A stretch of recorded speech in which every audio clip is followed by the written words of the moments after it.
your abs are not tight. You're actually relaxing your abs. And then allowing that pelvic floor to completely relax as we inhale, and allowing that pelvic floor to just gently come up as we exhale. And that's how it works. It's like a piston. It goes up and it goes down based on what our diaphragm and our breath is dictating. So any questions so far? So I know you just described the breath. Are there other exercises, breathing or like muscular exercises that can be done to help kind of facilitate, I think mostly what you're talking about is the over gripping of those pelvic floor muscles? Yeah. So with the breathing, if you think about, if you put your hands on your rib cage just below your breasts, and then you watch yourself in the mirror, when you take a deep breath in, your hands or your ribs should come out like this too. So it's kind of like an umbrella. When an umbrella opens, it opens on all sides, not just front to back. So if you think about your diaphragm, when you breathe in, it should open on all fronts. So that's one kind of exercise I'll give people, is just have them look in the mirror, face on, put their hands on their rib cage right underneath their breasts, and practice breathing and pushing the rib cage out as you breathe in. Also having them pay close attention to the chest and making sure that they're not, that sort of thing, because a lot of people breathe up here and have no idea that they're doing it, and those are usually my neck pain, headache people. So that's kind of one exercise that I'll give people, is just learning how to breathe. And then once they learn how to breathe, then we start incorporating breathing with the pelvic floor. So I have someone lay on their side in like a clamshell position, and when they breathe in, I have them think about kind of pushing down with the vagina and the rectum, not bearing down and pushing hard, but sometimes you have to kind of overdo it to learn how to relax those muscles. And sometimes just getting someone to pay attention to those muscles is enough for them to be able to relax them. So they'll be on their side, they're breathing in, they're kind of pushing gently out or down towards their feet with the vaginal muscles and the rectum muscles. And then as they exhale, they're not really pulling up maximally, they're just letting go of that relaxation. They're thinking about those muscles drawing up, kind of like trying to pick a marble or a bean up with the vagina or the anus. So it's kind of a funny, analogy, but it kind of does that visual trick. And so as we lift something heavier, if we were going to lift a bag of dog food off of the ground, we would need to pull up and contract that pelvic floor a lot more than we would if we were just laying on our side, breathing with no load. So, those are kind of the exercises I start with, is posture, breathing, and then incorporating that breathing in with the pelvic floor and reteaching that relationship between the pelvic floor and the diaphragm. So, for runners, it's kind of like reteaching the glutes how to fire. So I don't know how many of you have had issues with your glutes not firing properly or at the right time. And it's not always a strength issue. Sometimes it is, but it's kind of like reestablishing that neuromuscular relationship between certain muscles that are supposed to be working synergistically together, instead of, completely random. Any other questions? No, I like your bean analogy. Because when I was working with the pelvic floor therapist, I would always like overdo it, and I could never, like, I was always like gripping too much, and so I could never figure it out. And the example that I was given was like zipping up a pair of pants, which I never could fully like cognitively relate to, but I was like, oh yeah, if I pick up a bean with my vagina, I can imagine that. Yeah, it doesn't take a whole lot of strength to pick up a little bean, it's like, it's just a little bit. So it's all force dependent. If we have something really strenuous that we're doing, we're going to, try to pick up a heavy bean. If we're just breathing, it's just a little light, bean. And Laura, a lot of runners do the same thing. They love, like, I see a lot of people that cannot relax. I don't see quite as many people that are weak there, but I think it's because I see a lot of runners or people that have been active their entire lives. And so everything is just tight and bound up. And with that population, we don't even talk about lifting the bean up. We just talk about dropping the bean, let the bean go. And, a lot of times that is enough to get them over that hump. And then pretty soon they're able to run 2 miles instead of 1 mile without, incontinence. And then after that, they can run maybe 3 miles. And we just kind of incrementally progress that, according to their progress. There are a lot of other exercises that teach the muscles to work together. So once you establish that relationship which honestly is the hardest part, is just learning how to breathe and relax when you're supposed to. But once that is established, then we start adding in, bigger muscle groups, like teaching, one side of the body to relate and work with another muscle on the other side of the body with the pelvic floor.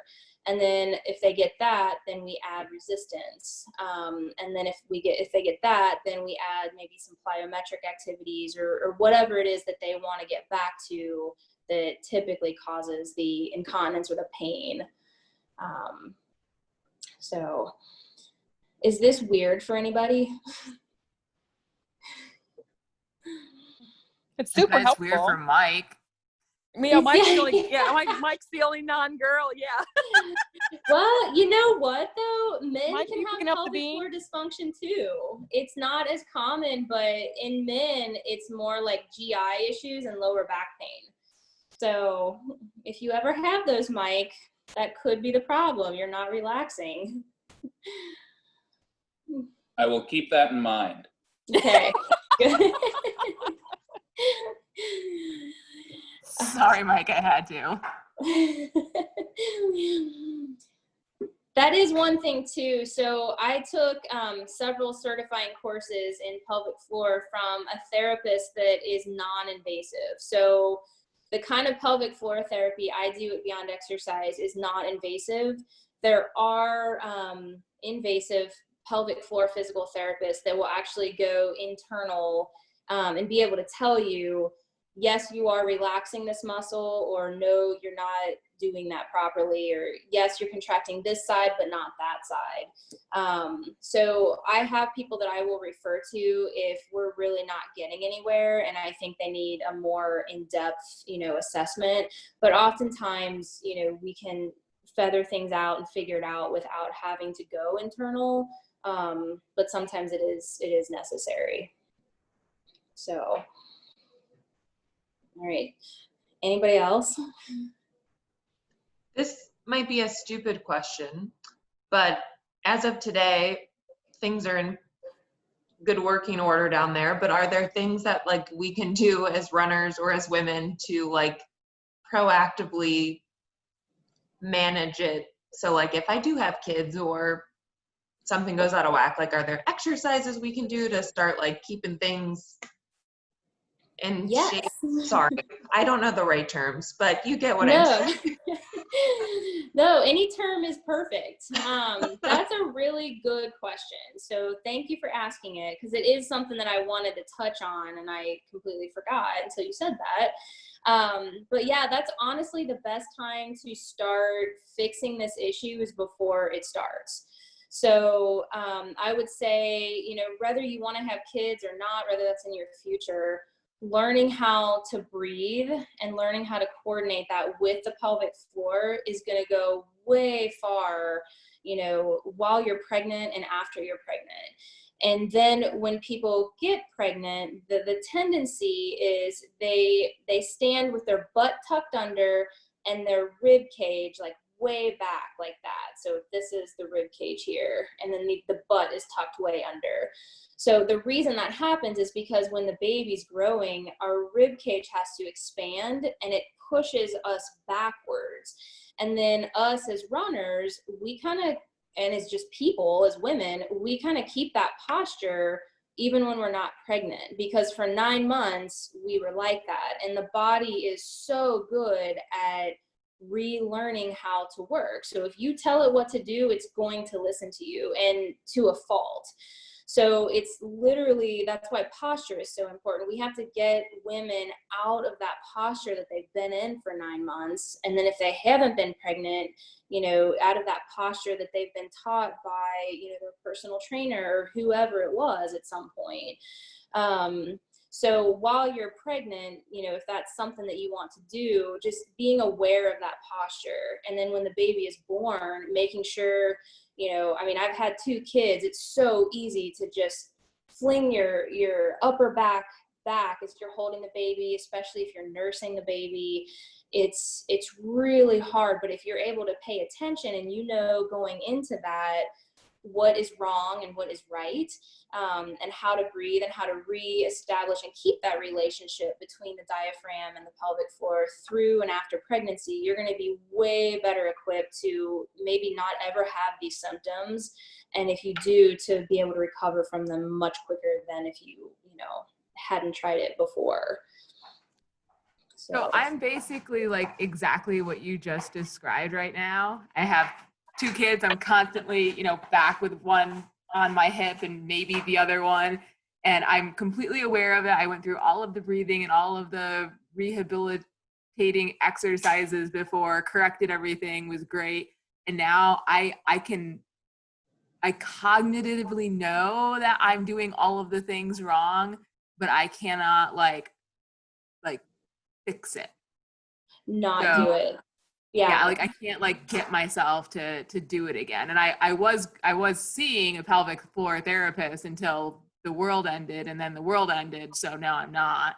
Yeah. So do you have any ideas on like what I can do to try to make it all work again?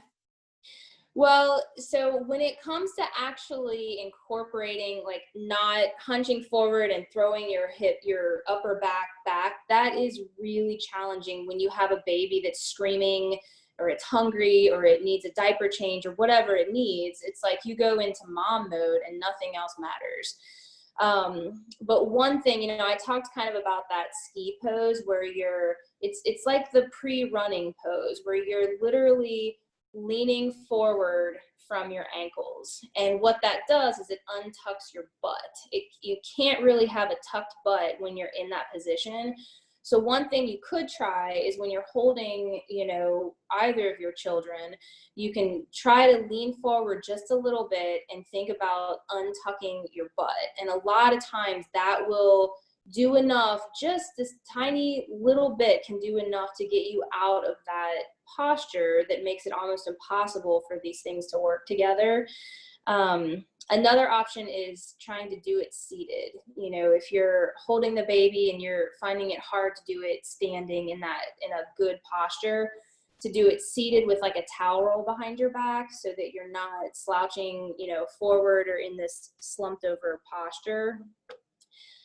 Sometimes too, the baby Bjorn, so you can have, do you wear your babies or your Henry?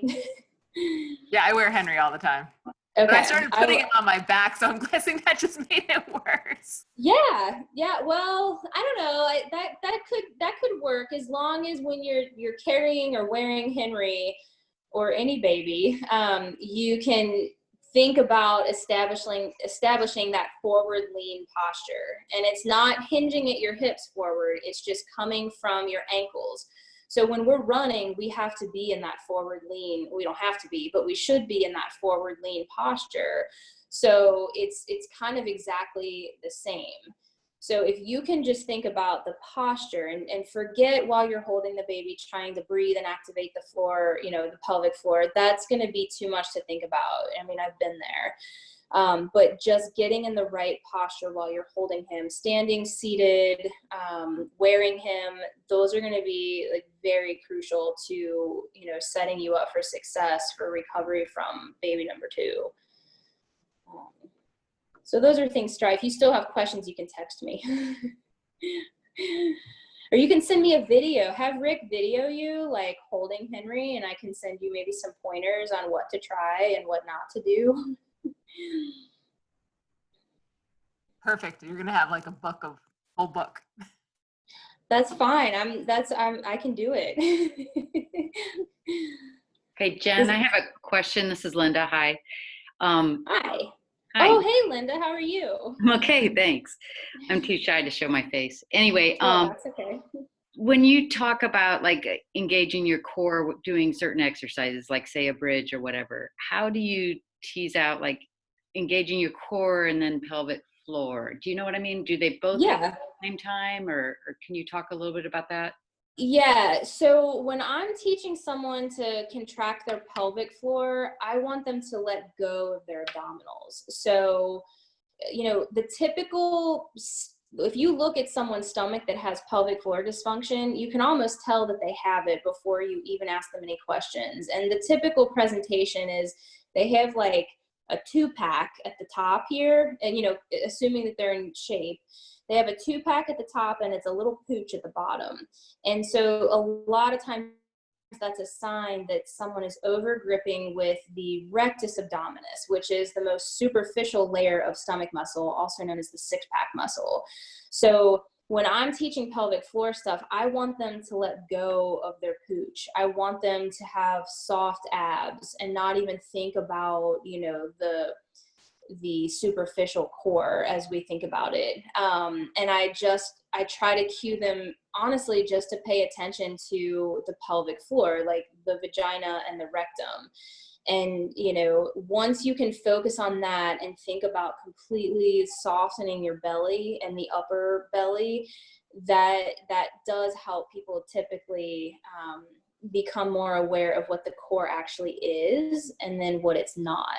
So that 6-pack muscle, really, it's kind of just aesthetic. It looks good. And of course it has other, stabilizing properties and, protection it protects our organs.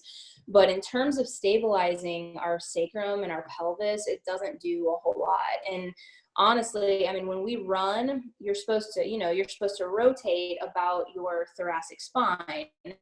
If you're gripping really tight with your abdominals up there, you're not able to get that rotation. And so you'll see, what I like to call stiff runners. They're moving their arms, but nothing is rotating up top. And that really is a disservice for function, but also for pain or for performance, because if you're not rotating there, you're not able to activate the glute that's on the ground and propel yourself forward. So I think that was a long way to say that I get people to relax their stomach, the stomach that we think of, and focus more on the bottom of the pelvic floor, the bottom of that jar. Did that answer your question, Linda?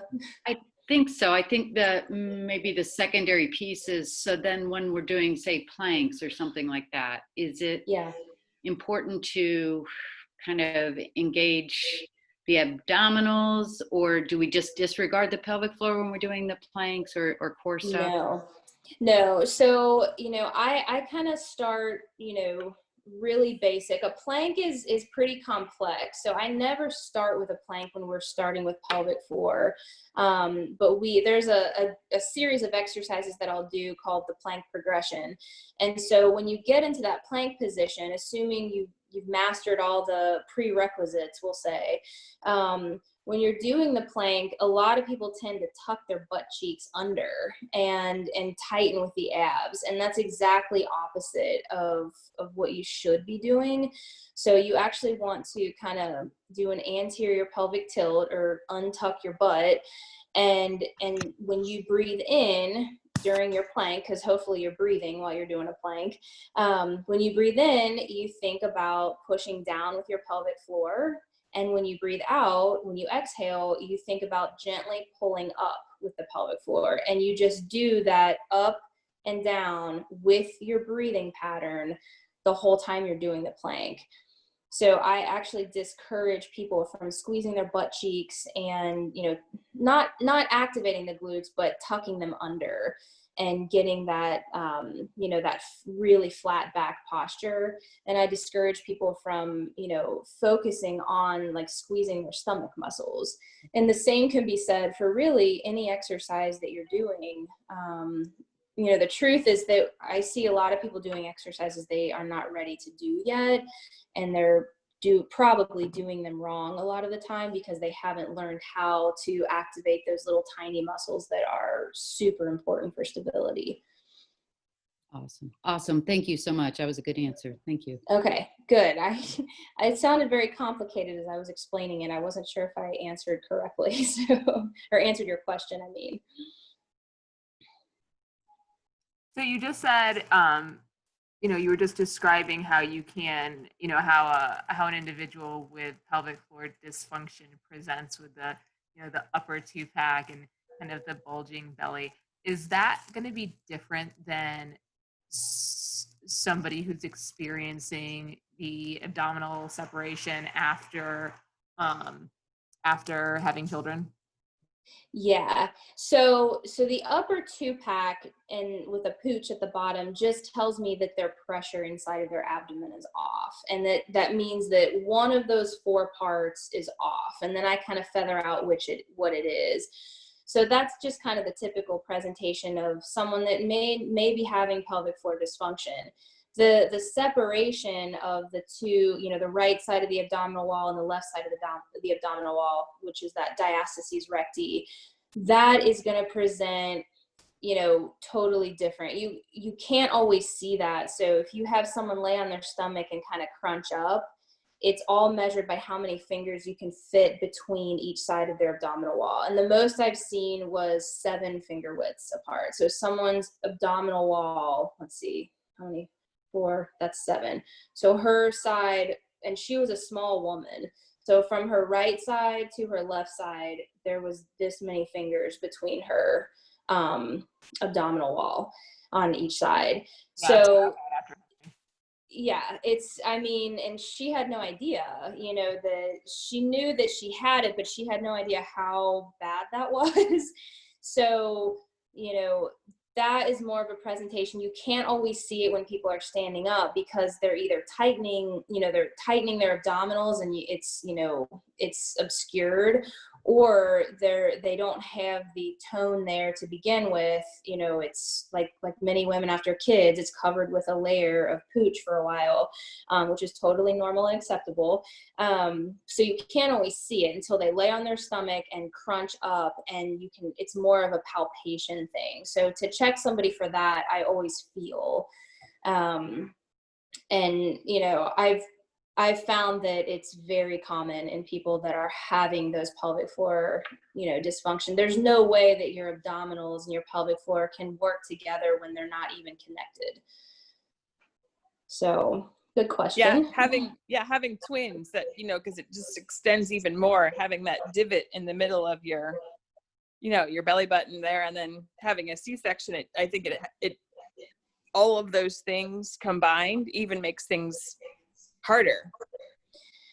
Oh yeah. And that's another thing, with the C-section, that's a good point that you bring up is, you're getting those abdominals stretched out, especially with twins, completely maximally, but you're not having that vaginal disruption that you do when you have a vaginal delivery. So a lot of celebrities will opt for a C-section.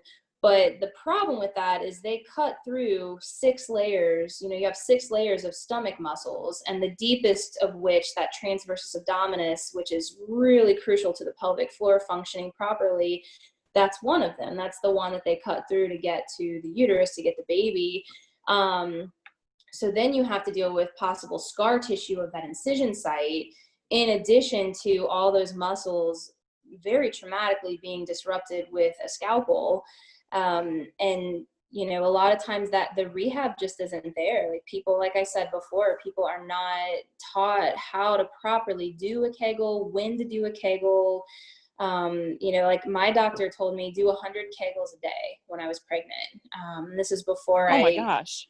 Yeah, that was her advice to me. I thought I knew how to do it, because even in physical therapy school, they teach you how to hold on to it like all day.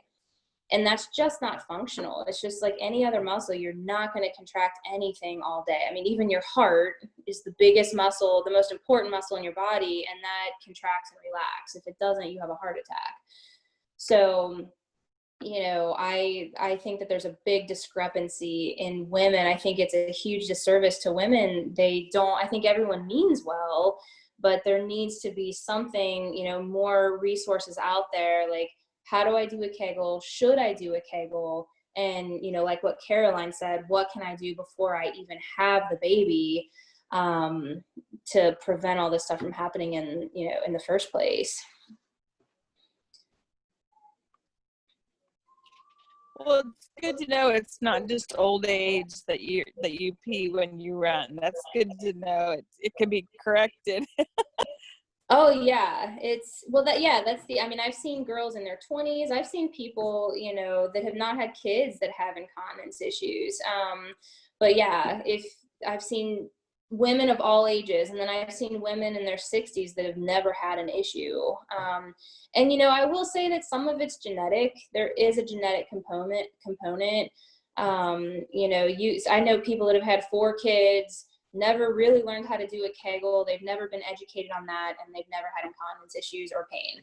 So some of it is genetic. Some people, just like with, any issue, lower back pain, high cholesterol, some people are more predisposed to it than others. Unfortunately, we don't always know until we experience, those symptoms. Hey, Jen, it's Laura.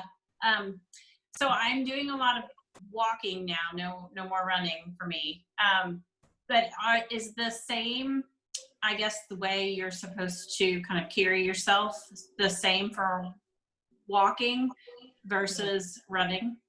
Yeah, absolutely. The only thing with running is the demand is higher, right? So, it's more impact when you run than when it is when you walk. So, someone may not have symptoms when they walk, but when they run, they do. So it's just as important, but you may have not you specifically, but somebody might have a dysfunctional pelvic floor, and they don't have symptoms when they walk, but then they run or do a jumping jack and they have it. So it doesn't mean that because they don't have symptoms when they walk that their pelvic floor is perfect. It just means that they haven't demanded enough out of it for it to fatigue and cause symptoms. So yeah, everything, this applies to a couch potato. This is just important organs and muscles to work properly. So even if you were just, playing table tennis once a week, it's still an important thing. But especially the way you walk faster than a lot of people run. So that is, so yeah, those are definitely, there's not really. Yeah, that's what I was going to say. Hers is stressful. Yeah. Yours is probably harder than running. So yeah, everything would definitely apply, to you. And I've also had patients that they can do jumping jacks, but when they get to 30 jumping jacks, that's when they have symptoms. That's when they start to leak. And everything before that is fine. So it's just that it's that repetitive, whether you're walking, jumping jack, box jumps, running, it's that repetitive stress that you might reach a mile or a time that, you are having symptoms. And like I said, those are not always incontinence. It could be hip pain or back pain or, just pain during sex. Those are another thing that people don't like to talk about. But I ask my patients those questions. So you were just talking about how an individual could perhaps not experience any of the incontinence or symptoms until like a certain threshold of 30 jumping jacks. So Yeah. when, like, if you're starting at one point and then you're improving your pelvic floor function, but it still fatigues or you present with symptoms after so much strenuous activity? Like is there always going to be a threshold which you would experience that, or is like good enough at some point? Does that make sense? No, yeah, it does. But there is, in theory, you should be able to run as many miles as you want to run, do as many jumping jacks as you want to jump without symptoms. That's normal. Because if you think about it like your heart pumping, in a normal functioning heart, it's going to contract and relax, and it's not going to dysfunction, hopefully, until it's time for us to pass away. So it's a lifetime of normal function. It's, those slow twitch fibers. It's a neuromuscular relationship. So yeah, it's kind of like any other organ in the autonomic nervous system that's just supposed to do what it's supposed to do, like your lungs and your heart and your brain. So, really there isn't a limit that you should have. You should be able to do whatever you want to do, unless there are underlying conditions such as a prolapse, like a pelvic prolapse, which is another point to touch on.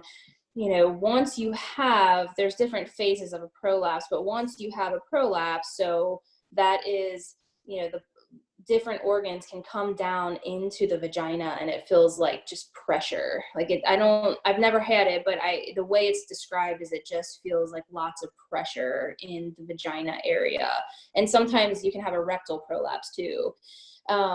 Once you're to that point, it's kind of, that's more of a surgery thing. Like it's really hard, it's / impossible to get a stage 4 prolapse back up to where it's supposed to be.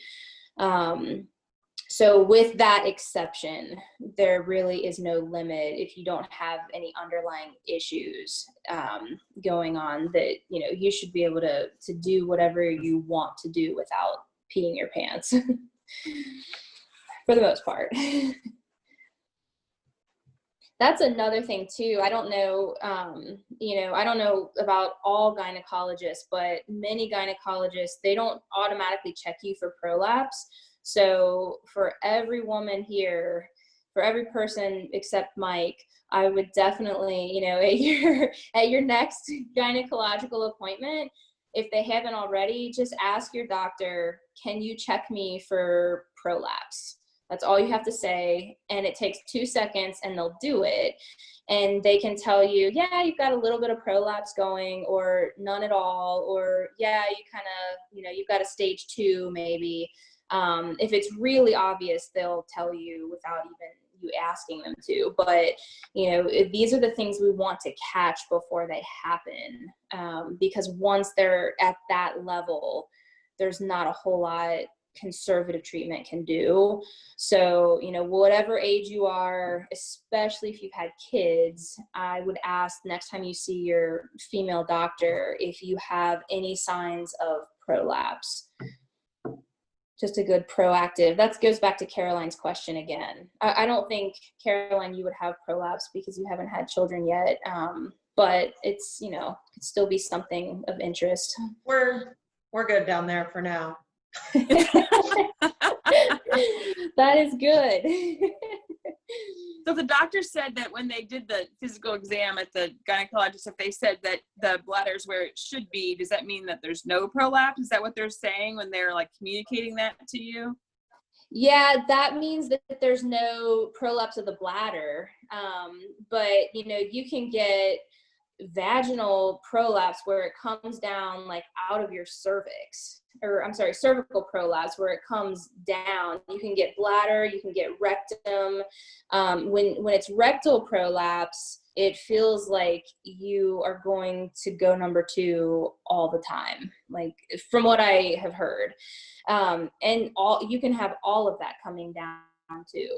So I don't know how people deal with that level of discomfort on a daily basis, but people do it all the time, and they're just, so it happens slowly over time. So Corky, did you put something on here? Yeah, Corky has seen all of the prolapses. I've seen those prolapses. Yeah. Yeah, what It's amazing I've when people never don't know it's seen a happening. prolapse. But you cannot know it's happening. So I think it's great that you're telling people to ask about it, because I think that can happen. Yeah, it's a proactive thing. So Corky, when you see the prolapses, do you typically like refer them to like a gynecologist, or and then they kind of? There are specialty gynecologists or urogynecologists, you know, depending on what the issue is, or a colorectal person. But yeah, I do refer. Yeah, there's something called a pessary too, where it's just like it's like sometimes it's a cube, sometimes it's a circle. It depends on the shape of your organs, I guess. But it goes up the vagina and just holds stuff where it's supposed to be. It's like a sling. Yeah. So I don't know how comfortable that would be. I've had a couple patients that have had them, and they say they can't even really tell they're there. But one of my patients in particular had a severe prolapse and didn't know it. I mean, she had all kinds of symptoms, but she didn't relate them to a prolapse. She just thought it was normal. So I think the biggest takeaway message is this is not normal, and you don't have to put up with it. So, and there's proactive measures, and then there's reactive measures if you're already experiencing some of those things. You know, and if you have a gynecologist or someone, you know, a pelvic floor therapist that you feel comfortable talking about these things with, I highly recommend just saying it and getting it out there and not being embarrassed about, you know, talking about these kinds of things, because it can really, really decrease a major headache down the line, especially, you know, after menopause. Things start to go south anyway, so we want to get as much proactiveness as we can now before those symptoms even start. Mike, So see how lucky you are not having to deal with any of this stuff? Yeah, that is nice. Guys get prostate stuff later. Don't worry, ladies. It'll I think guys would be even more hesitant to talk about these issues if they had like incontinence issues than a female would, because it's even more rare in men. So don't be shy, Mike.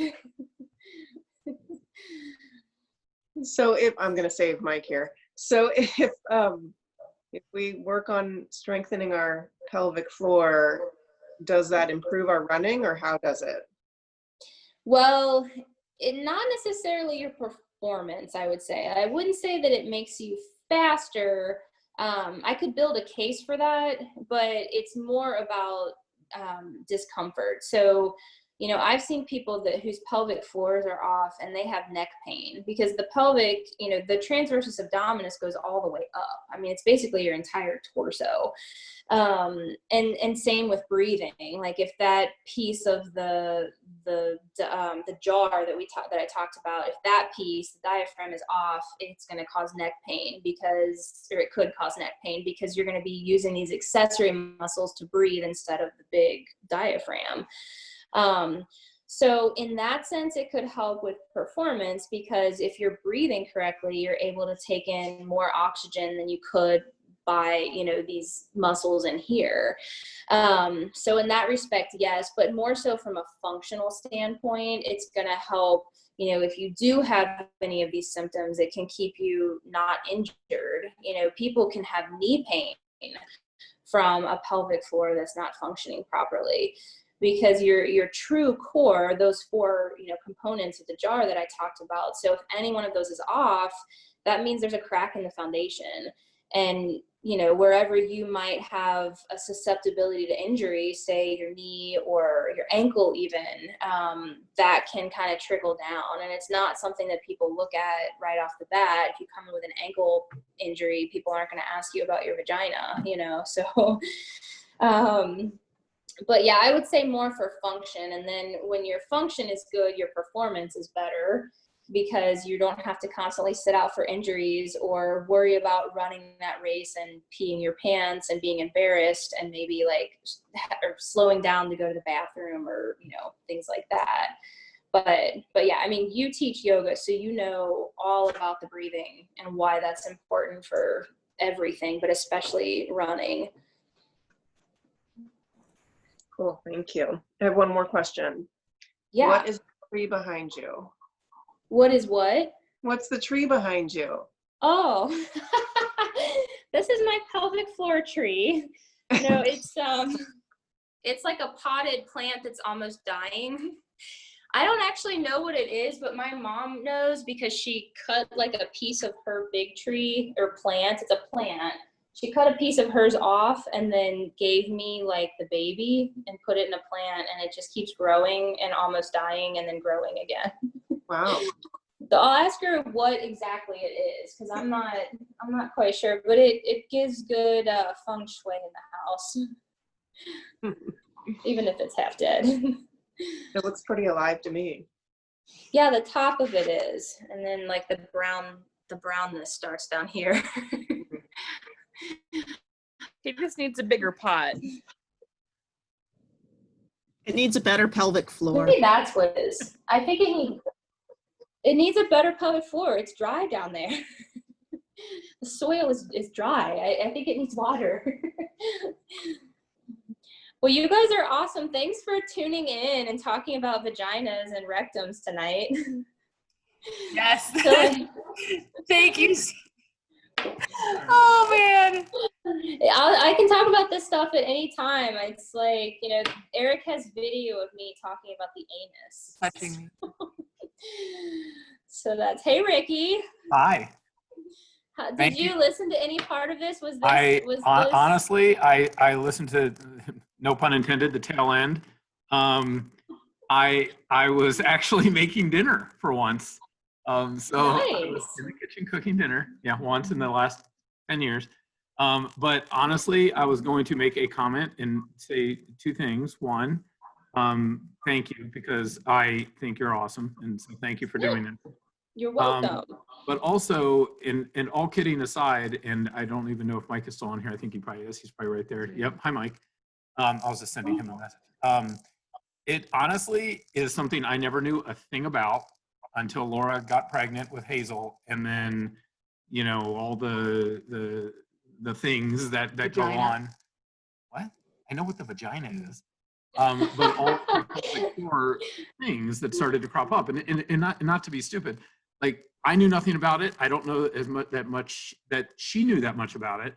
And honestly, just kind of the awareness piece of it is huge, and it made a massive difference to her.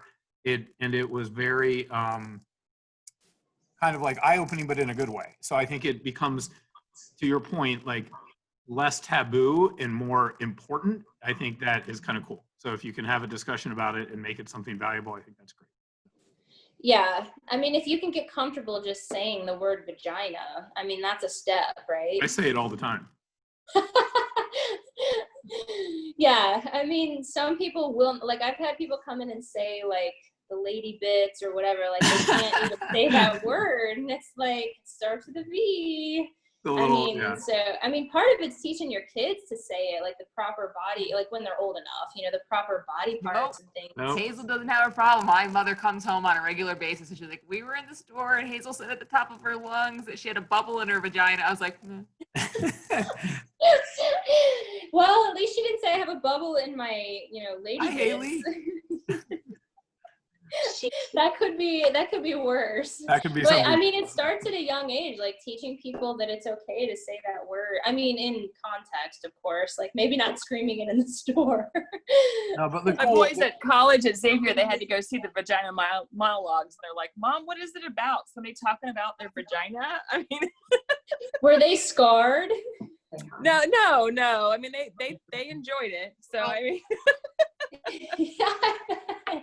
I've actually never seen that. Is it good? I feel like I should watch that now. Yeah, you should. Yeah. Now that I'm into this. I just think it was. But cool. yeah, that's what I mean. It was very helpful to me. It probably wasn't that helpful to Laura that it was helpful to me, but it was helpful to me to be aware of what was going on with her and to understand it and to know that it wasn't just like, I've got a problem or this doesn't feel right or whatever. Like there was actually an explanation and some Yeah. value which we were talking about. So thank you for Well, doing that. Appreciate it. yeah, I mean, and it can affect sex too. So it's one of those things where it's in everybody's best interest to get things straight, because, you know, I mean, it can affect sexual performance and orgasm, and I mean, that's important. I mean, I don't see people for that reason, but that is like a bonus of getting everything working properly. Everybody benefits from a healthy pelvic floor. Thank you. I love you so much. This is amazing. You're welcome. If anybody has any questions, feel free to text me or email me. I think is my email on the website?